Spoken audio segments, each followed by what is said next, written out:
Un vieux portefeuille rempli d'histoires, retrouvé par hasard dans un grenier.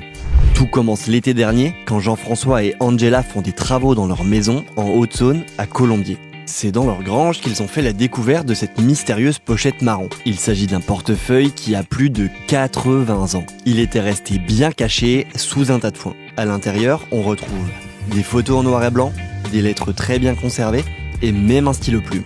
Le calepin appartiendrait à Vincent Soubiel, un soldat français de la Seconde Guerre mondiale. Un courrier manuscrit de son cousin, Jean, est daté du 3 avril 1940. Plusieurs noms et des adresses sont lisibles, elles renvoient toutes dans le sud de la France, à Perpignan ou encore à Béziers. Jean-François a sa petite idée. Ce soldat serait venu se cacher dans ce grenier franc-comtois au début de la guerre. Alors le couple s'est donné une mission, retrouver la famille descendante de ce soldat inconnu. Ils ont pu identifier l'église qu'on peut voir sur cette photo, elle se trouve dans les Pyrénées-Orientales à Formiguères. Et il se trouve que plusieurs familles de ce village portent le même nom.